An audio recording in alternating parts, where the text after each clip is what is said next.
Hi witches! Today's video is going to be a little different than my usual ones. This is a collaboration with my fellow YouTuber, Wild Woodland Witch.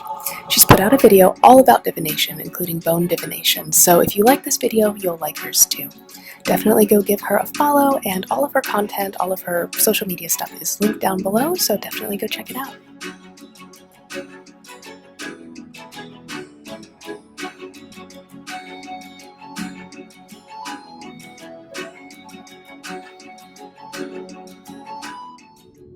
Today I'm going to be discussing my own practice with bones and showing you some of my collection. I'll also be showing you how to respectfully consecrate bones for your own use in divination. My practice with bones dates back to the beginning. I've always been very interested in bones and how they are physical echoes of creatures who used to be here. All of my bones have come to me in one way or another, and I've never harmed any animals for my collection. They've usually been gifted to me by dear friends and family members, or people who felt I could take better care of them than they could, and so my collection has flourished. I see myself as a guardian and steward of these spirits. I've cleaned them and kept them safe. Some have allowed me to decorate them and use them as ornamentation. I've established a bond with each of these amazing animals, and I see it as my sacred duty to keep their memory alive and to heal their trauma. For we must remember that these creatures have come to me in death. Death is an inevitable process that we all must endure, but it is not always that peaceful slip from this world to the next. This is a sacred practice that I have held deeply at the core of my own, though never truly spoken about. To heal takes work and patience. It is a constant labor of exaltation and tending. It is to connect with each one of these animals and to learn their stories. From the smallest mink to the horned lord of the forest, the deer. We all deserve to be healed and to be remembered, and I am the one who remembers them. I am the one to remind them that nothing is forgotten, that nothing is ever forgotten. We're moving now to the portion of the video where I will be instructing you on how to consecrate bones to use in your practice. Again, check out Wild Woodland Witch's video all about divination and including bone divination. All of her social media in the video is linked down below. I want to say now that I do not participate in hunting or killing of animals for use in my practice. All of my bones have been obtained in cruelty-free ways. I'm also a vegetarian and do not eat animal meat, but I believe that if you do, that there is a way to show respect to the animal that you are consuming if you so choose. I also believe that all parts of the animal, including the bones, should be used if you are choosing to consume animal meat. My partner is not a vegetarian, and I'm going to be making him a meal using chicken. The first thing I do is cast circle and prepare a sacred space in my kitchen. I'll light a candle and sit with the meat, praying over it. I acknowledge the life this chicken had and the trauma it likely endured. I thank it for the nutrients it will lend to my partner in nourishing him and keeping him strong and healthy. And then we'll go about preparing the meal. I'm going to be removing the meat from the bone first for this recipe, and then simmering the bones for about an hour until any major tissue fell off.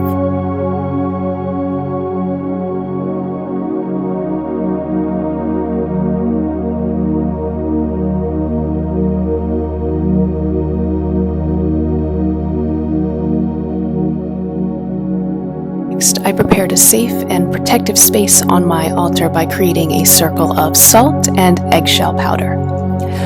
I see this to be a recreation of a sacred womb, a place for this soul to rest and heal before its rebirth in my practice.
bones soak overnight on my altar under the light of the full moon in a bath of moon water and dish soap to remove any grease from the bones.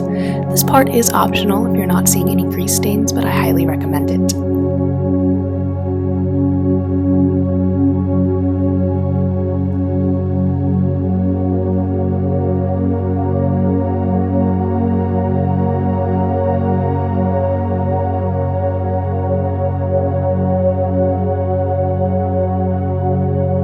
The next morning, I empty out the water and rinse off the bones / rinse out the container. Then I'll put the bones back in the container. I'm going to be using a hydrogen peroxide and water mixture by filling the container 2/3 of the way with hydrogen peroxide and then the rest with water. This will effectively whiten the bones without damaging them structurally, like what you would see happen if you used actual bleach, so don't do that.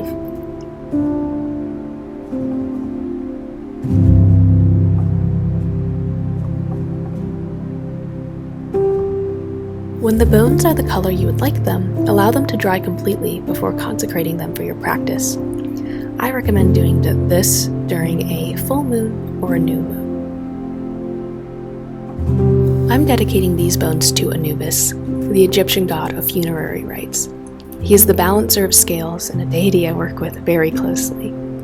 I have a small coffin, and I am going to be wrapping these bones in cloth in a traditional way that the Egyptians wrap their dead to prepare for burial. I feel it is right that an action of preparation of the dead should be dedicated to Anubis, and this will remain on his altar. As you can see, bone magic is widely varied and a beautiful practice. I hope that you've learned from my sharing of this intuitive work. A lot of my experience detailed in the video today comes from my personal accounts. You are all welcome to engage in any of these practices you've seen and modify them to fit yours. I hope you find as much fulfillment in your practices as I have with mine. Farewell and blessed be.